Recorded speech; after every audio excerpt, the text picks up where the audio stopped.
I am Jason Abraham, the Shadow Teacher 33, and one of my morning reads that I'm still making my way through is this book by Maurice Nicoll on the works of Gurdjieff and Ouspensky, and on the practice of the fourth way, the practice of being in the world, yet not of the world, the practice of living life, yet not believing in life.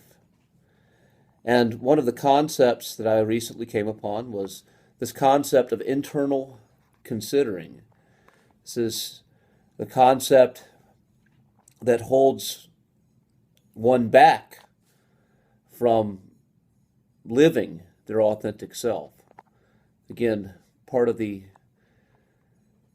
work of the fourth way is dissolving the false personality and learning to live through one's essence or true self.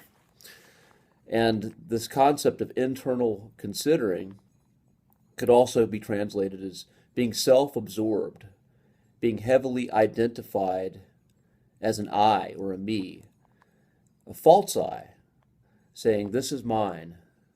When you hear someone who says, me, mine, mine, and this is mine, that's mine, my this, my that, there's a heavy identification with this personality and with the material world.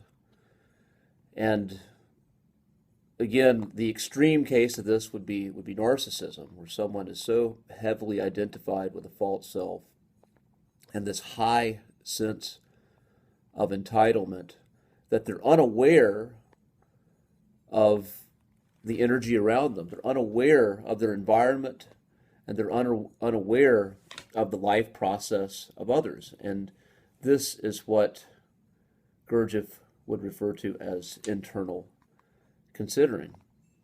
And the opposite of that would be external considering. External considering is having an awareness of the emotions and feelings of others around you, having an awareness of your environment, and still having a boundary with yourself, not dissolving yourself so much that there's no concept of self, but simply having this expanded awareness of everything around you. And this is an intended state to work towards, this external considering.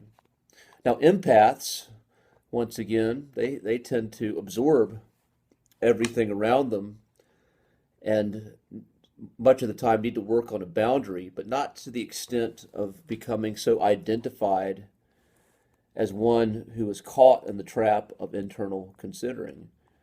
A good state, once again, is having a boundary of self, but still being able to connect with their environment. One of my martial arts instructors said the reason Bruce Lee was such a great martial artist was that he was a dancer and he knew how to fit in. He had a sense of rhythm and flow that he learned from Cha-Cha. And again, this is what one who masters external considering, they are able to flow and feel and interact and respond appropriately to what's around them. Great skill to learn at finding one's potential in life and expressing that potential. And again, this is not at the expense of the true I, the true self.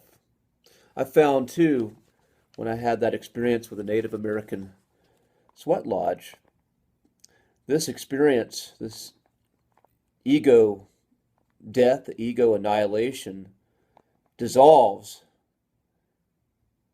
internal considering.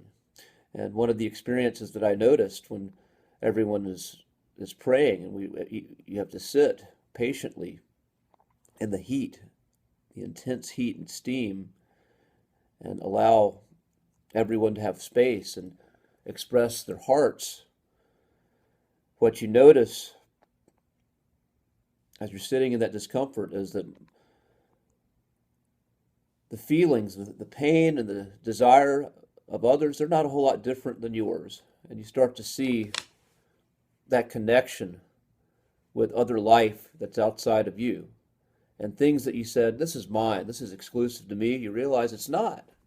There's some universal stories, there's some universal archetypes of the human experience.